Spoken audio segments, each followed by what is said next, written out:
So indeed, Shanghai has eased home buying restrictions for non-residents and expanded mortgage support. Let's get more on this and bring in Chen Jiahe, Chief Investment Officer at Novum RK Technologies.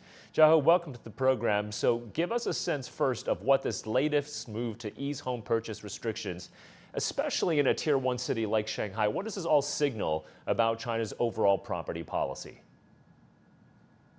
Well, this latest policy for Shanghai's property market has been a breaking news today in the real estate market. It shows the determination of China's government to maintain the stability of the property market while still maintaining the attitude that neither does China want a property bubble. We can see that on one hand, this latest set of policy has eased many restrictions on the property market in Shanghai, which is the largest city in China, counting by the GDP. This policy includes things like the easing of buying permissions for potential buyers, the increasing of mortgage available, all sorts of things. On the other hand, many restrictions are still maintained by some extent, although eased from the previous standard. So look at these two sides of policies, we can clearly see the attitude of the policymakers toward the property market.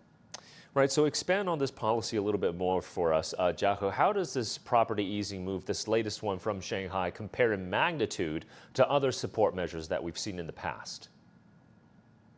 Well, this set of easing policies is basically following the pace of previous policies. I don't think it has surprised the market too much with this pace, which is that the restrictions are removed by some extent, but not completely removed. For example, in order to buy properties in Shanghai, you still need to fit certain terms, such as paying social securities in the city or having the hukou or residence permit of the city. So basically, I feel this set of policies are just following the pace of previous policies, that it aims at two purposes at the same time, where the first is stabilizing the property market, and the second is containing the potential bubble. It is quite clear that the policymakers do not want this set of policies to be understood as a signal that encourages people to speculate into a potential bubble in the property market. And Jiahe, of course, China continues to emphasize city-specific, targeted housing policies. How effective have these policies been when it comes to stabilizing the country's property market?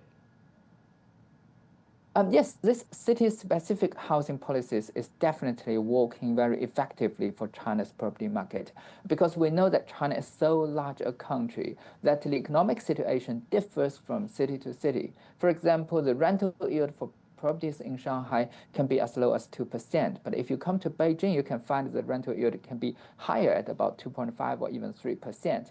And if we look at the flowing of population and the growing of the economy, the situation can also be very different. Like many people from the northern part of the country are moving to Hainan Island. So we can see that there is a clear inflow of population in Hainan, which puts a pressure onto the housing market there.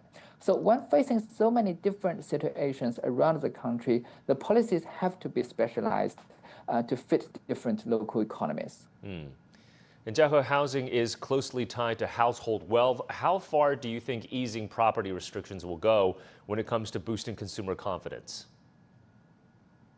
Yes, the property market is closely connected with the consumption economy of China. On one hand, as property is the main wealth of many people, when the price of property market is stabilized, many people will just feel that their wealth is stabilized or even increasing. So that stimulates the consumption because people are just more willing to spend when they believe that they are rich. The second impact comes from the direct consumption that can be stimulated by the property purchasing. That once people buy a new home, they will make more related purchasings, such as air conditioner, furniture, all sorts of things. So yes, stabilizing the property market will bring a very positive impact to the consumption economy. And as a result, the growing of consumption will also boost the property market as well.